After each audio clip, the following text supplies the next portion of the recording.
আপুনি আকাশত দেখিবলৈ পাব কিন্তু এয়া কেনেকৈ সম্ভৱ হ'ব আপুনি হয়তো ভাবিছে আমাৰ জুনবাইটো থাকোতেই জুনবাইটোৰ দৰে একেই আৰু এটা জুনবাই কেনেকৈ দেখিবলৈ পোৱা যাব উল্লেখ কৰিব বিচাৰিম যে আমাৰ যেটো জুনবাই সেই জুনবাইটোতকৈ অকনমান সৰু আকাৰৰ এটা জুনবাই দেখিবলৈ পোৱা যাব আৰু মাত্ৰ 5 দিনৰ পাছতে এই জুনবাইটো আসলতে কিয় দেখিবলৈ পোৱা যাব সঁচা অৰ্থত এটো জুনবাই নে অন্য কিবা হবিচাৰে এই মুহূৰ্তত আমি জনাব বিচাৰিছো যে কেনেকুৱা খবৰ এটা ডাঙৰ খবৰ এই মুহূৰ্তত আমি জনাব বিচাৰিছো মাত্ৰ 5 দিনৰ পিছতে বিশ্ববাসী সাক্ষী হ'ব বিৰল মহাজাগতিক পৰিঘটনাৰ ইতিমধ্যে বিজ্ঞানীসকলে আপডেট দিছে এই সন্দৰ্ভত যে কেনেকৈ দেখা পোৱা যাব এই জুনবাইটো 29 সেপ্টেম্বৰৰ পৰা 25 নৱেম্বৰলৈ অৰ্থাৎ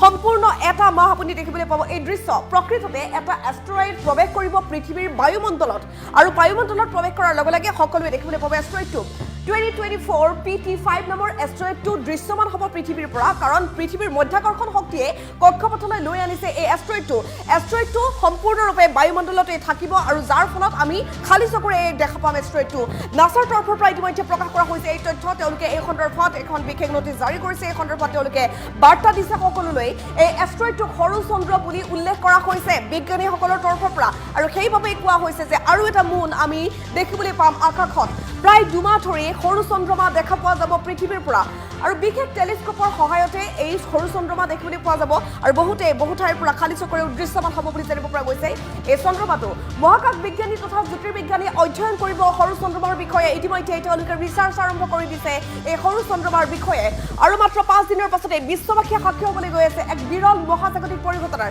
29 সেপ্টেম্বৰৰ পৰা 25 নৱেম্বৰলৈকে দেখা পোৱা যাব আকাশত দুটাকৈ চন্দ্ৰ